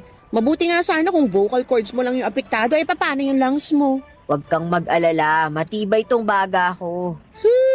Sabihin mo sa akin yan ha, after 10 years kapag maayos pang paghinga mo. Parehong-pareho talaga kayo ng nanay ko. Ang dami niyong pagkakatulad. Tulad naman ng ano. Pareho kayong nagger. Lahat na lang napapansin. Lahat pinagbabawal. Concern lang naman kasi kami sa kapakanan mo. Matanda na ako. Alam ko kung ano ang tama at mali. Alam ko rin kung ano ang bawal at hindi. Sure ka ba? Kasi mukhang hindi naman eh. Alam mong masama sa kalusugan yung paninigarilyo eh. Pero sige ka pa rin. 13 years na ako nagyoyosi. Mukha ba akong mamamatay na? Tingnan mo nga, mas malakas pa ako sa kalabaw. Nakakatakbo pa nga ako eh. Gusto mo, lakarin na lang natin yung pupuntahan natin? Tingnan natin kung sinong masihingalin sa ating dalawa, ano? Bahala ka dyan. Mamamatay na lang talaga ako dahil sa kakayosi mo eh. Uy mo talaga. Totoo naman. Marami ng cases ngayon ang nagkakaroon ng lung cancer dahil sa second-hand smoking. Akala mo ba ikaw lang apektado sa usok ng sigarilyo mo? Hindi, damay din ako no. Tuwing magkasama kaya tayo, lagi ko nalalanghap yung yosi mo. Eh di dun ka sa faraway para di ka magka-lung cancer. Uy, tapos alam mo ba, isang beses napagkamalan ako ng boyfriend kong nagyoyosi daw ako. Talaga? Bakit ka naman niya pagkakamalan? Malamang, amoyosi kasi ako. Sumakay ako sa sasakyan mo nung time na yun eh. Yung sasakyan mo, sa halip na air freshener, usok ng sigarilyo na aamoy. Anong sinabi mo? Sinabi ko na ikaw kasama ko. Ayun, nagets naman agad niya. Sira ulo talaga yun. Nakakabit na yung pangalan mo sa sigarilyo. Sa sobrang kaadikan mo dyan, kulang na lang, yan na rin kainin mo araw-araw. Oo na, ako na ang rina ng sigarilyo. Happy ka na? Saka na lang ako magiging masaya kapag tinigil mo ng bisyo mong yan na mukhang imposible nang mangyari. Mas posible pa yata ang pagputi ng uwa kaysa magkatotoo yung hiling ko eh. O ito na, papatayin ko na. Gina G ka naman dyan. Papatayin mo kung kailan pa ubus na. Pengi ng pabango. Hindi na kailangan. Kahit maligo ka pa ng pabango, hindi na maaalis ang amoy ng yosi sa katawan mo. Parte na yan ng body scent mo. Sige na, bago pa dumating yung sundo natin. Wala akong dalang pabango. Alcohol gusto mo? Oo, kahit ano na dyan. Noong mga panahong yon ay hindi ko alam na nagsisimula na akong makaramdam ng mga sintomas sa katawan ko. Nagkaroon ako ng ubo na hirap nang gumaling. Ubuing bata talaga ako, Papa Dudut, dahil simula pagkabata ay mahina na talaga ang immune system ko. Kaya na mga nagkaroon ako ng ubo na hindi gumagaling ay hinayaan ko na lamang ito dahil nasanay naman ako. Nataon din na flu season noon at sunod-sunod ang mga taong nagkakaroon ng ubot sipon. Kaya hindi ko ito pinansin masyado. Hindi nagtagal ay nagsimula akong makaramdam ng pagkahingal. Dati na akong madaling mapagod dahil nga sa pagsisindi ko ng yosi. Pero noong mga time na yon ay mas lumala pa ang paghihingalo ko. Minsan kahit nakahiga at nagpapahinga ay para akong tumatakbo ng ilang kilometro sa bilis ng paghahabol ko ng hininga ko. Ganun pa man ay hindi pa rin yun naging rason para magkaroon ako ng pagkabahala. Nagpatuloy ako sa buhay at nagpatuloy pa rin ang pagiging chain smoker ko. Papadudot, sigarilyo na ang naging best friend ko simula noon. Kapag masaya, stress o kinakabahan ay palagi akong nagsisindi. Kapag gusto kong magpahinga bago matulog at pagkagising sa umaga, habang nagkakape ay laging may nakaipit na stick ng sigarilyo sa pagitan ng mga daliri ko. Nakaka-addict kasi ang nicotine na dala ng sigarilyo. Sa pamagitan noon ay kinakalma nito ang sistema ko. Lagi nga akong pinagsasabihan ng mga kakilala ko dahil minsan ay nasosobrahan na ako sa paghithit ng sigarilyo. Pero lagi kong sinasabi na lahat naman ng tao ay mamamatay din, kaya sinusulit ko na lamang ang buhay ko sa pamamagitan ng paninigarilyo.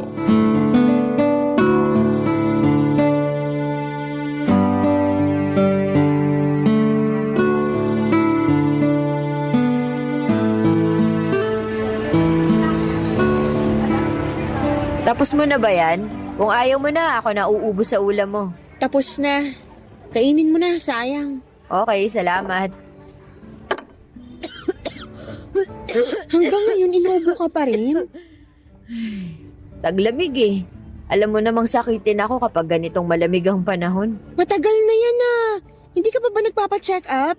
Ano namang ipapacheck up ko? Yang ubo mo malamang. Sus, ubo lang to. Gagastos ako para sa ubo lang. Bahala ka. Mamaya mauwi yan sa pneumonia. Kahit kailan talaga, napaka-overthinker mo. Masyado kang advance mag-isip. Baka mabukulan lang ako. Iisipin mo na agad, cancer. Mas maganda na yung mag-overthink kesa maging pabayaan, no? At least kapag planning ka, malalaman agad kung may sakit ka o wala. Kung wala, di very good. Paano kung meron? Wala akong sakit, ubo lang to. Sus, the whole year inuubo ka? Chill ka lang. Masyado ka namang concerned sa akin eh. Pabot nga ng tubig. Kasi bilang kaibigan, may paki ako sa kalusugan mo. Oh, ayan yung tubig. Salamat. Katulad nga ng lagi kong sinasabi sa'yo, kaya ko na ang sarili ko. Okay lang yung maging concern ka, pero yung mga simpleng bagay, hindi mo na kailangang ipag-alala pa. Sarap talaga ng malamig na tubig. Minsan kung ano pa yung akala nating mga simpleng bagay, yun pa ang pinagmumula ng malalaking problema. Yung kaibigan ng tita ko akala nga niya simpleng kagat lang yung nasa binti niya nun eh. Hinayaan niya hanggang sa nagka-impeksyon. Lumala. Tapos diabetic pala kaya ayun, pinutol yung binti. Iba naman kasi yun. Pabaya yung tao eh. Yan ginagawa mo, hindi pagpapabaya? Hindi. Umiinom naman ako ng gamot eh. Hala, sige, Yossi. Kakatapos ng kumain, Yossi agad. Dessert ko to. Hindi mo ba alam na masarap magyosi kapag busog? Bawal magyosi rito. Matagal na akong kumakain sa karinderyang to. Pwedeng magyosi dito.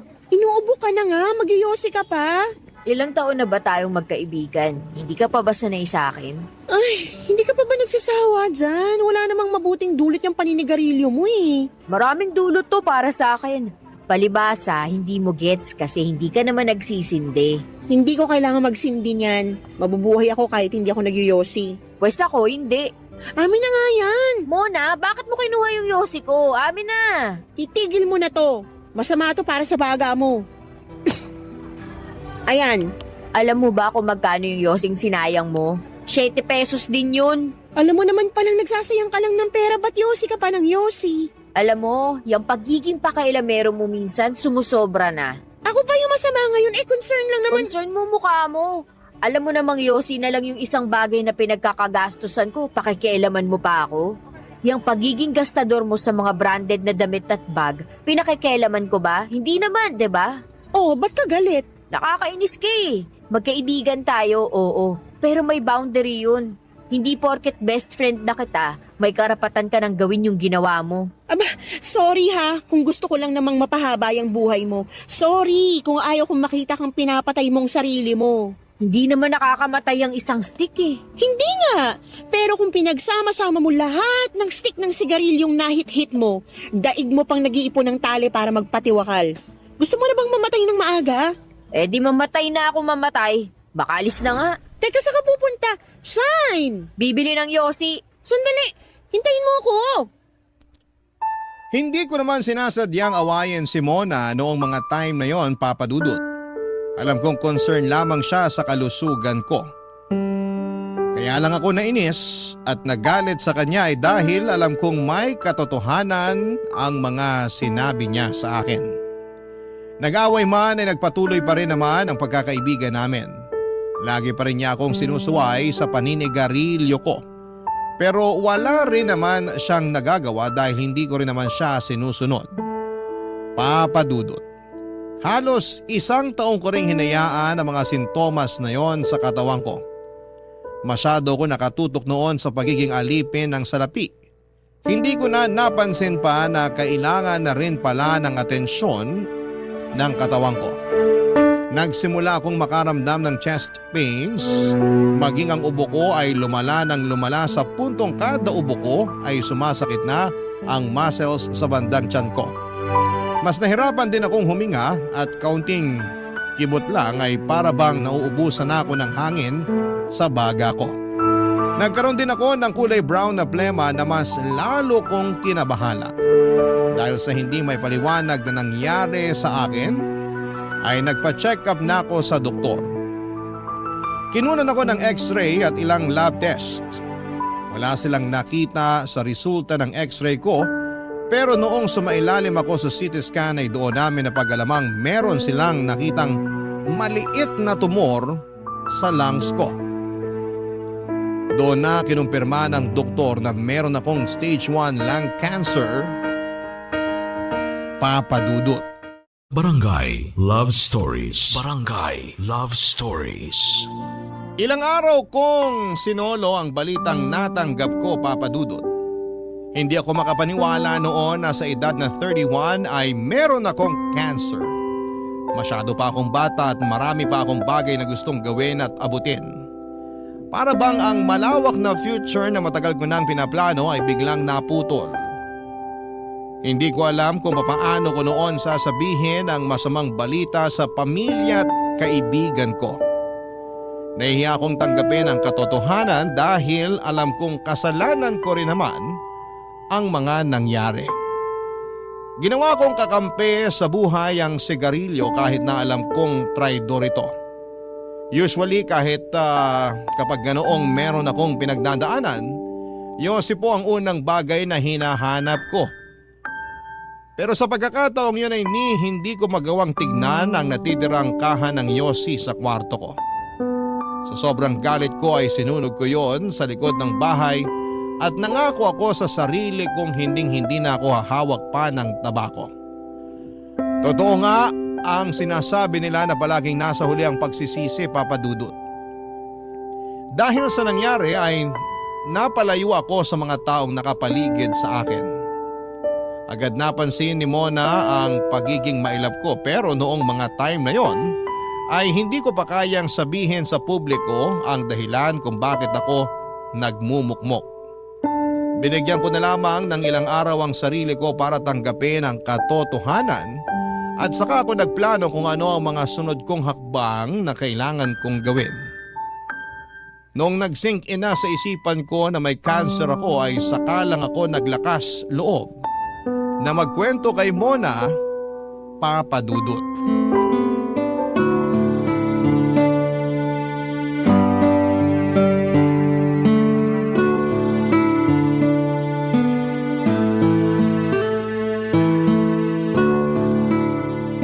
Eto, Juice. Magmerienda ka muna. Salamat. Anong meron? Ba't bigla ka namang nakaalalang bumisita rito sa bahay? Wala, namiss lang kita. Asus, uutang ka no? Hindi ako uutang. Gusto lang talaga kitang makita. Kakalabas lang natin last weekend, miss mo na ako agad. Oo, sobra. Hoy, ikaw ba talaga si Shine? Ngayon lang kita nakitang naging ganito ah. Anong meron? Kabilugan ba ng buwan ngayon? Bakit bigla-bigla ka na lang nagiging sentimental? Sa tagal ng pagsasama natin, never mo pang inadmit sa akin na namimiss mo ko. Anong meron? Yung totoo. May natanggap akong balita nitong linggo lang. Anong klaseng balita? Galing ako sa ospital. Nagpa-check up na ako. Sinunod ko na yung gusto mong mangyari. O tapos? Ano yung findings? May cancer ako. Ano? Cancer? Anong klaseng cancer? Walahan mo kung ano. Huwag mong sabihing lung cancer. Tumpak, tama. Lung cancer nga. Alam ko sasabihin mo. Ito na pala ako sa kakayosi ko. Hindi! Ba't ko naman sasabihin yun? Oo, malakas kang magsigarilyo pero hindi ko naman gustong magkaroon ka ng ganitong klaseng sakit, no? Hindi ako matutuwa na sa ganito humantong ang lahat. Okay lang din naman kahit sabihin mo sa akin yun. Deserve ko naman. Hindi ako nakinig sa mga payo mo. Hindi ko sinunod yung mga paalala mo na itigil ko na tong bisyo ko. Heto ako ngayon, may tumor na sa baga. Gaano kalala? Maliit lang daw. Stage 1 yung cancer kaya pwede pang labanan. Ay, mabuti naman. So anong gagawin mo? Anong sinabi ng doktor? Paano yan magagamot? Sandali, isa-isa lang. Curable naman daw tong sakit ko. Talaga? Oo, ang sabi ng doktor ko, pwede ako magpakimo para lumiit yung tumor pero mas maganda raw na operahan na lang agad para mawala na totally yung bukol. So, magpapa-opera ka? Kung gusto ko pang mabuhay, oo, magpapa-opera ako. May schedule na ba? Kailan ka magpapa-opera? Wala pang date eh. May ilang tests pang chinecheck yung doktor ko. Pero sabi niya, as soon as possible daw. Dapat. Operahan na yun agad. Baka kumalat pa. Ay, mabuti na lang. Nakita nyo to ng mas maaga. Sabi ko kasi sa'yo noon magpa-check up ka na. Hindi na kasi normal yung ubo nun. Sana nga, hindi na lang ako nagpa-check eh.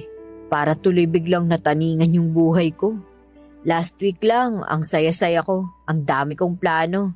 Tapos ngayon, parang binagsakan ako ng mabigat na bato. Ano ka ba? Mas mabuti nga yung nalaman mo agad ngayon kaysa nalaman mo kung kailan huli na ang lahat. Ay, grabe bumawi ang mundo, no? Hindi ko inalagaan ng maayos tong sarili ko kaya ganito yung nangyari eh. Grabe man ang palang kapalaran. Ganito yung nangyari kasi kailangan mo pang mabuhay ng mas matagal. Maaga mong nalaman ng lahat kasi siguro hindi mo pa talaga time. Kumbaga, binigyan ka ng second chance para baguhin ang mga mali, para ayusin ang lahat. Yun ay kung magiging successful ang operasyon. Sabi mo nga, maliit lang yung tumor kaya tiwala ako na kayang-kaya yung tanggalin ng mga doktor. Basta pagkatapos niya na, please lang, tumigil ka na sa paninigarilyo. Hindi na nga ako makatingin sa anumang yosi ngayon eh. Kapag nakakakita ko ng naninigarilyo, naninikip yung dibdib ko. Parang gusto kong sugurin yung tao para pigilan. Pagsabihan na kung ayaw niyang matulad sa akin, itigil na niya ang paghit-hit. Ba't hindi mo ginawa? Okay ka lang? Mamaya bugbugin pa ako. Sabihan pa akong baliw. Alam mo naman kung gaano katigas ang ulo ng mga mahilig magbisyo eh. Ako na nga lang, hindi mo naman napigilan. Kailangan talaga yung madadala ka, no? Nakakalungkot lang na kailangan pang umabot ang lahat sa ganito para lang magbago ka. Kaya nga eh, mas matigas pa kasi sa bato tong ulo ko. Pero alam kong kaya mo tong labanan. Matapang ka eh. Araw-araw kitang ipagpapadalangin. Salamat. Mas pinili ko ang magpa-opera, Papa Dudut, para masiguradong tuluyan nang maaalis ang cancer sa katawan ko. Sa awa ng Diyos ay naging successful naman ang operasyon ko. Mabuti na lamang daw at maaga nilang na-diagnose ang sakit ko. Kung hindi, baka mas lumaki pa at may chance na kumalat pa ang tumor sa baga ko. Pagkatapos ng surgery ay ilang buwan din akong nagpagaling, Papa Dudut. Si Mona ang naging katuwang ko sa pagpapagaling at hindi niya ako pinabayaan sa healing journey ko. Nung makabalik ako sa dati ay doon ko lang sinimulan ang magbagong lifestyle, Papa Dudut. Nagsilbing eye-opener para sa akin ang mga nangyari. Para bang tinapik ako ng Panginoon at sinabihang kailangan ko nang baguhin ang pamumuhay ko, kaya iyon ang ginawa ko. Naging mapili ako sa pagkain, umiwas na ako sa mga matatamis, mamantika, matataba at mga processed na pagkain. Tubig at fresh juice na lamang din ang iniinom ko. Paminsan-minsan ay nagkakape ako pero sinusubukan ko na rin itong iwasan. Prutas at gulay ang mga pangunahing pagkain na pinagtutuunan ko ng pansin. Inalis ko na rin lahat ng bisyo sa sistema ko. Pati ang pagpupuyat ay hindi ko na rin ginawa pa. Sobrang natakot ako noon para sa buhay ko kaya lahat ng bagay na hindi ko noon binibigyang pansin ay pinahalagahan ko na noon. Mahirap i-take for granted ang buhay. Ang nakakalungkot ay saka mo na lang ito mapagtatanto kapag nasa bingit ka na ng kamatayan. Kaya naman sa panibagong buhay na ipinagkaloob sa akin ay pinahalagahan ko na ang pagkakataong yon, Papa Dudut.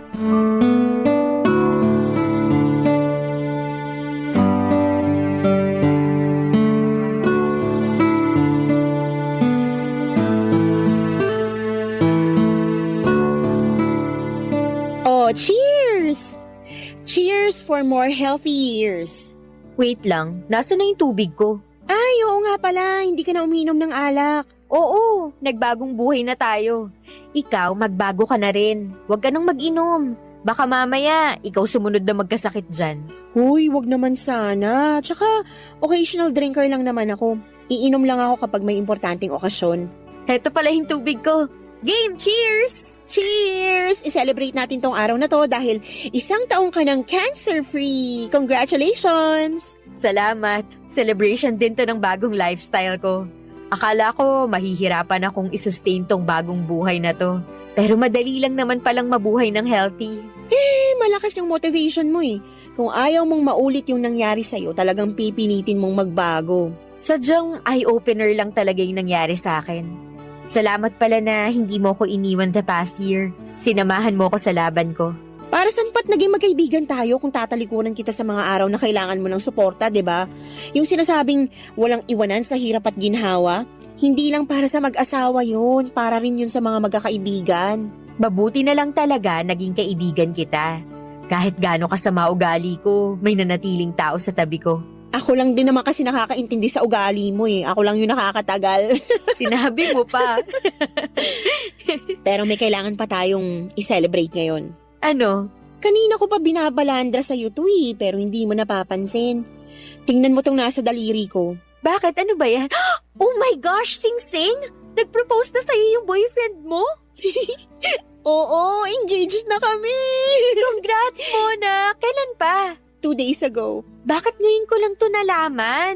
2 araw ka na palang engaged, hindi ko man lang alam. Wala namang nakakaalam eh. Ikaw pa lang yung pinagsabihan ko. Siyempre, sa'yo ko unang sasabihin. Mas nauna ka pa nga kaysa sa pamilya ko eh. Paano siya nag-propose? Ginawa ba niya yung long-time fantasy proposal mo? Yung luluhod siya sa harap ko habang napapalibutan kami ng red roses? Oo, yun nga. Hindi, pero mas romantic yung ginawa niya. Paano? Kwento mo dali. 2 days ago, sinundo niya ako sa work. Nag-mall kami, kumain sa restaurant, tapos binili niya ako ng dress. Dress? Para saan naman yung dress? Magpo-photoshoot daw kami para sa anniversary namin. Teka, next week pa yung anniversary nyo, di ba? Oo, gusto daw niyang mag-post ng picture naming dalawa kaya naisipan niya magpa-photoshoot. Then, pagka-uwi namin sa apartment niya, nakaayos na lahat. May mga flower, may kandila, may balloons pa. Siyempre, photoshoot nga kaya expected ko na may props, 'di ba? Hindi ko alam, proposal na pala yung nangyayari. Paano nga siya nag-propose during photoshoot? Oo, nakailang takes na kami nung sinabi niya. Gusto raw niya akong kunan ng nakatalikod. Eh di, tumalikod ako. Pagtalikod, wala akong mantay na flash ng camera. Pagharap ko, nakaluhod na siya at saka may hawak ng singsing. Oh my gosh! Kinikilig ako! Ang nakakatawa, hindi pa man siya nagsasalita. Umiiyak na siya. As in? Oo. Hindi na nga niya nasabi yung speech na ilang araw na daw niyang prinactice eh. Ang nasabi na lang niya, "Will you marry me?" Dahil sa sobrang kaba. Sana all ikakasal na. Gawin mo akong maid of honor ha. Kung hindi, magtatampo talaga ako. Sino pa bang magiging maid of honor ko kundi ikaw? Kaya nga nalampasan mo yung cancer mo eh, kasi magiging maid of honor pa kita eh. May date na ba yung kasal? Wala pa, pero most likely this year na. Agad-agad? Ba't pa namin patatagalin? Eh sa edad kong to, wala na akong kailangang antayin pa. Ano pang ginagawa mo? Eh di magplano na tayo ng kasal. Ngayon na? Bakit naman hindi? Simula noon ay sunod-sunod na ang mga magagandang bagay na nangyari sa buhay ko. Para bang simula noong binago ko ang pananaw ko sa mundo ay naging maganda na rin ang pasok ng mga bagay-bagay sa buhay ko. Kaso nga lang, kasabay nito ay nawalay sa akin ang isa sa mga pinakamahalagang tao sa buhay ko. Si Mona. Understandable naman Papa Dudut na hindi forever mananatili sa tabi ko si Mona bilang kaibigan. Tatanda rin kami at magkakaroon ng kanya-kanyang pamilya, kanya-kanyang buhay kung saan ay hindi na namin kakailanganin pa ang isa't isa. Noong ikinasal si Mona sa kanyang asawa at bumuo sila ng sarili nilang pamilya, ay unti-unti kami nagkaroon ng falling out. Naging busy ako noon sa bago kong buhay, samantalang naging busy din siya sa bago niyang mundo. Magkaibigan pa rin naman kami, nakakapag-usap pa rin kami maya't maya at nagkikita kapag may mga importanteng okasyon sa buhay namin. Pero hindi na ito katulad ng dati, Papa Dudut. Siguro'y ganon talaga ang buhay. May mga taong ganon man kaimportante para sa atin, ay mawawalay din sila mula sa atin at maintindihan ko naman yon. Sa mga sumunod na taon ay tuluyan nang tumigil ang ugnayan namin ni Mona, lalo na noong lumipat na siya sa Rizal. Saka ko na lang noon naramdaman ang kawalan ni Mona noong isang masamang balita na naman. Ang biglang bumagsak mula sa buhay ko at wala akong kaibigan na matakbuhan noon. Papa Dudut, pagkalipas kasi ng 5 taon, ay muli akong nakaramdam ng mga sintomas ng lung cancer. Ang sakit na minsan ko nang tinalo at nilabanan. Barangay Love Stories. Barangay Love Stories. Kinumpirma ng sarili kong doktor ang pagbabalik ng cancer sa katawan ko, Papa Dudut. Sa pagkakataong yun ay hindi katulad noong naunang findings. Mas aggressive na raw ang cancer sa lungs ko. Noong panahong yun ay feeling ko ay tinaydor ako ng mundo. Alam kong ginawa ko ang lahat para baguhin ang buhay ko. Ginawa ko ang lahat para maging healthy ako sa nagdaang taon, pero sa huli bumalik pa rin ang cancer. Noong nalaman ko ang balita ay agad akong naghanap ng makakaramay. Nalungkot at nagulat ang mga kamag-anak ko noong nalaman nilang bumalik ang cancer ko. Pero ang pakikiramay at pag-comfort nila sa akin ay hindi naging sapat. Naisip kong i-message si Mona para kumustahin siya. Noong time na yon at halos 2 taon na rin kaming walang contact sa isa't isa.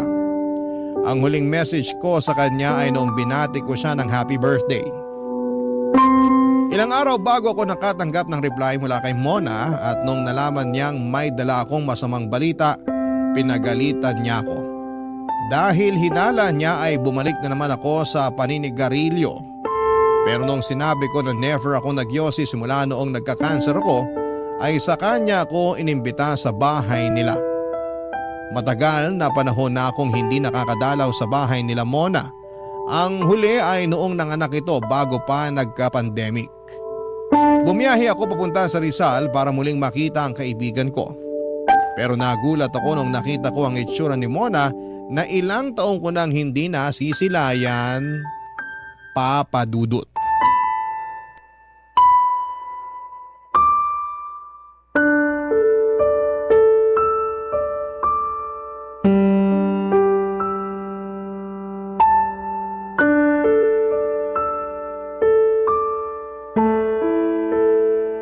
Mona, anong nangyari sa'yo?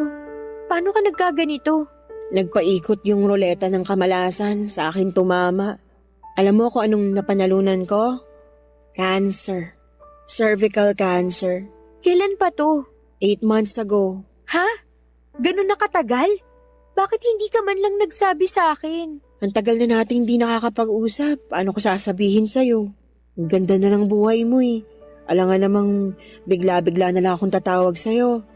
Hi Shine, kumusta ka na? Heto ako, may cancer na. Ang pangit naman na lalapit ako sa'yo kung kailan may malaki akong pinagdadaanan. Mas maganda na yun kaysa madatnan kita ng ganito. Buong akala ko, masaya na ang buhay mo. Nasa tahimik na kayo ng asawa mo. Tapos ganito makikita ko? Naghihirap ka nang wala ako? Ayoko maging pabigat sa buhay mo. Hindi ka magiging pabigat. Magkaibigan nga tayo, di ba? Magkasama sa hirap at ginhawa. Marami nang nagbago. Tumanda na tayo. Nagkaroon na tayo ng kanya-kanyang buhay. Hindi na tayo tulad ng dati. Ang payat mo na. Mas matanda ka ng tingnan kaysa sa lola ko. Ganun na ba kalala? Oo, kumain ka naman. Malapit nang lumabas yung mga buto sa katawan mo. Ang nipis na ng balat mo. Wala na. Sobrang nag-deteriorate na tong katawan ko eh. Lumaban ka. Cancer lang yan. Yung akin nga, nalabanan ko eh. Wala na to. Late stage na yung sakit ko eh.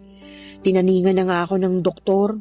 Hindi totoo yung taning-taning na yan. Magtiwala ka sa Diyos. Milagro na lang ang magpapagaling sa akin. Na hindi imposibleng mangyari.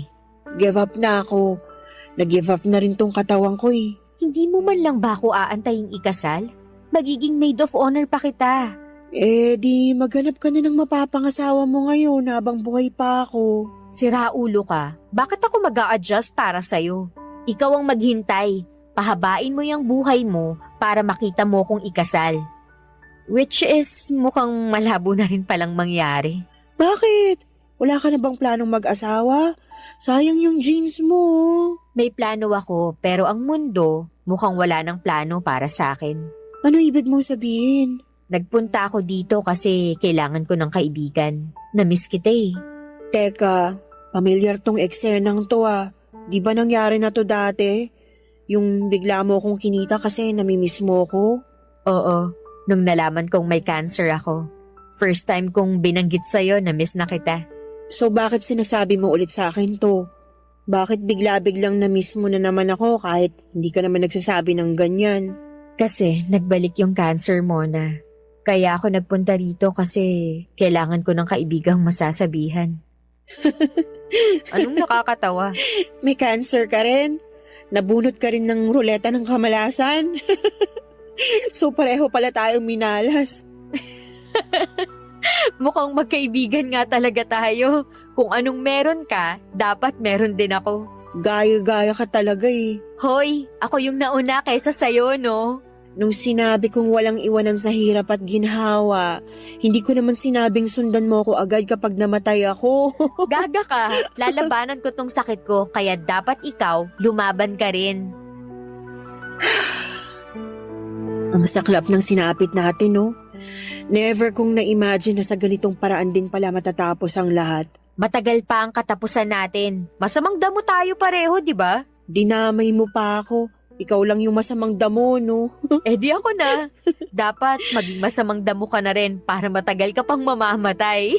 Kahit kailan talaga, wala ka pa rin pinagbago. Oo nga eh. Heto, may cancer pa rin. Parehas lang naman pala tayo.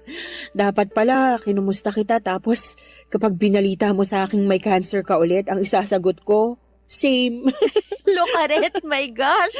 Bakit natin ginagawang joke tong sakit na to? Kesa naman iyakan, tawanan na lang natin. Ganun na nga ang nangyari, tinawanan na lang namin ni Mona ang naging takbo ng buhay namin.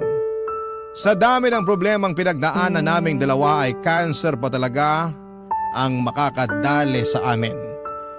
Noong araw na yon ay imbes na maging malungkot dahil sa mga sakit namin ay nagbalik tanaw na lamang kami sa mga hindi malilimutang alaala naming dalawa bilang magkaibigan sa mga nagdaang taon.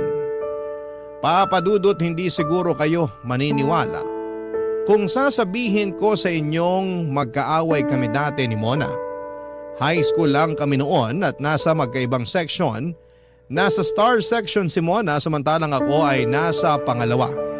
Pangarap ko noong mapunta sa star section kaya ginawa ko ang lahat para tumaas ang grado ko. Sinasalihan ko ang lahat ng extracurricular activities sa eskwelahan at karaniwan si Mona ang mga nakakalaban ko. Pero dahil mas matalino siya kesa sa akin, ako ang laging talunan. Naging insecure ako sa kanya pero hindi ko alam na insecure din pala siya sa akin. Dahil mas magaling ako sa ibang activities katulad ng sports at pagsayaw. Minsan na rin kami naglaban sa pageant at tinalo ko siya. Simula noon ay nagkaroon na kami ng kompetisyon mula sa isa't isa. Nagkahiwalay ang landas namin after high school hanggang sa muli kaming magkita makalipas ang halos 10 taon. Naging magkatrabaho kami sa isang hardware company kung saan nagkaroon kami ng power tripper na boss. Kung noong high school ay magkaaway kami sa trabaho ay naging magkakampi kami ni Mona. Laban sa boss naming sinto-sinto. Doon na nga po nagsimula ang pagkakaibigan namin at simula noon ay naging katuwang namin ang bawat isa sa mga pagsubok na dumating sa buhay namin at ang pinakamalala na sigurong pagsubok para sa amin ay ang pagkakaroon ng cancer, papadudot.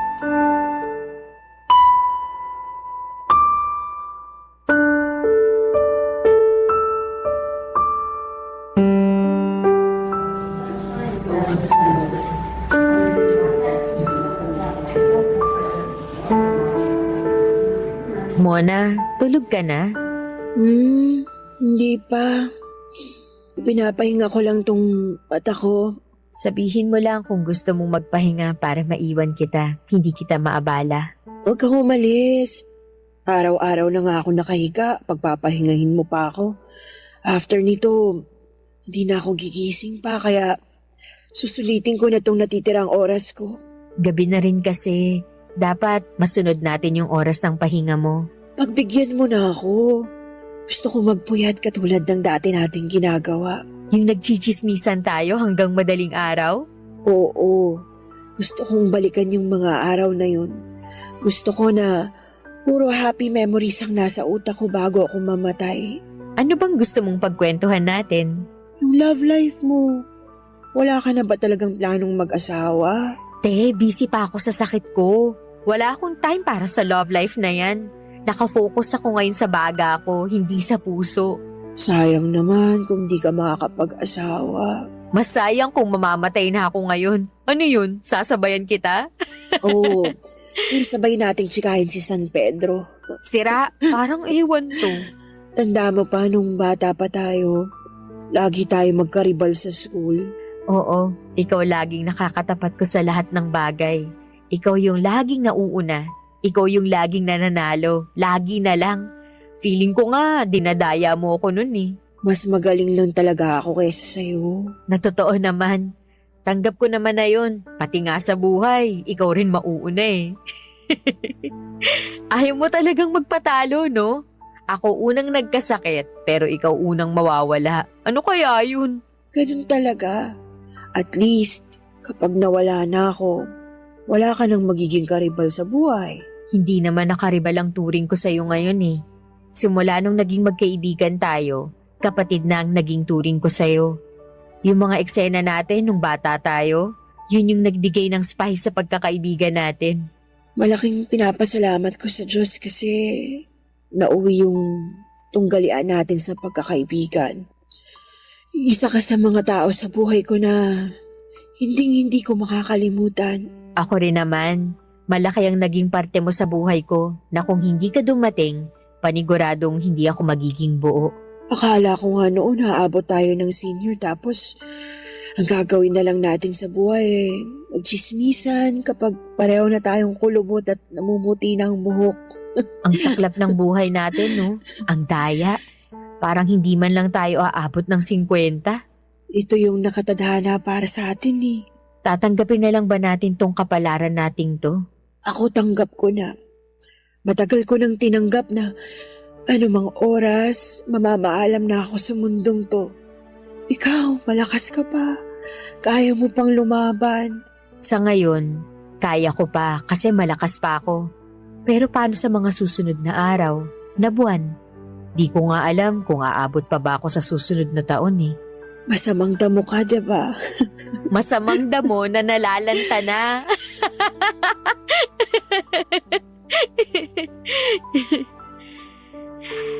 Mamimiss kita, Mona. Ako rin. Mamimiss ko yung mga araw na sobrang active pa tayo na para bang napakaliwanag ng future nating dalawa. Hindi man ako pinalad ngayon. Sisiguraduhin kong sa susunod na buhay ko, aabot ako ng 90. 90 lang? Isagad mo na hanggang 100 para may incentive ka. Oo, ano? Ito na ba yung moment para magpaalam na tayo sa isa't isa? Huwag muna. Marami pa tayong pagkukwentuhan sa mga susunod na araw. Hindi ko hawak ang oras ko kaya mas maganda yung nagpapaalam na ako. Baka mamaya sa eulogy ko, banggitin mo na di man lang ako nagpaalam sa'yo kaya magpapaalam na ako sa'yo ngayon pa lang. Ang pangit naman nung magpapaalam. Ano pa dapat? Kita-kits na lang. Kita-kita na lang tayo sa kabilang buhay. Di kita-kits. Pero wag mong madaliin ha. Mahaba naman pasensya ko eh. Maaantay kita doon kahit gaano pa katagal na manatili ka dito sa mundo. Promise mo sa akin na lalabanan mo tong sakit mo katulad nung dati. Oo, promise. Promise yan ha. Mumultuhin talaga kita kapag sumunod ka agad sa akin. Oo, promise nga. Isang buwan matapos ang pag-uusap namin yon ni Mona ay tuluyan nang bumigay ang katawan nito, Papa Dudut. Noong ko napagtanto na sobrang bilis din pala ng panahon. Tandang-tanda ko pa noong una kong nakita si Mona, 12 years old lamang ako noon. Maliit siyang babae, maikli rin ang buhok, tahimik pero palaban. Hindi ko inaasahan na ang matalino, mabait at masiyahing si Mona ay hindi man lang aabot sa 50. Hindi ko nga rin alam kung maging ako ay aabot din sa ganong edad, pero sa kabutihang palad ay gumana naman ang mga treatment ko. Sa tulong ng chemo ay nalampasan ko ang taning na ibinigay sa akin ng mga doktor. Pero sa kabila ng magandang balita ay ramdam ko na noon ang panghihina ng katawan ko. Hindi na ako katulad ng dati at hindi ko na nagagawa ang mga bagay na araw-araw kong ginagawa noon. Papadudod kung ako ang tatanungin ay hindi na ako natatakot mamatay.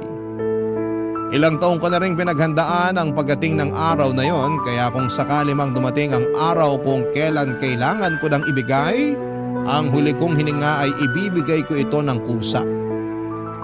Hindi ako natatakot mamatay dahil alam kong may best friend akong naghihintay sa akin sa kabilang buhay. Tanggap ko man ang paparating na kamatayan, hindi pa rin naman ako nawala ng pag-asa.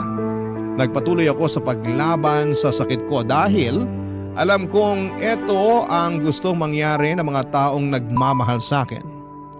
Ang lumaban ako. Kaya hanggat tumitibok pa ang puso ko ay hindi ako titigil sa pagpapatuloy ng buhay. Hindi ko alam kung hanggang kailan ang itatagal ng buhay na pinahiram sa akin. Pero hanggat nabubuhay ako ay gagamitin ko ang nalalabing oras ko sa mundong ito para makatulong, magbigay ng inspirasyon at magbahagi ng kabutihan sa kapwa ko. Maraming salamat po Papa Dudut and more power sa inyong programa. Ang inyong forever, kapuso at kabarangay, araw-araw, Shine.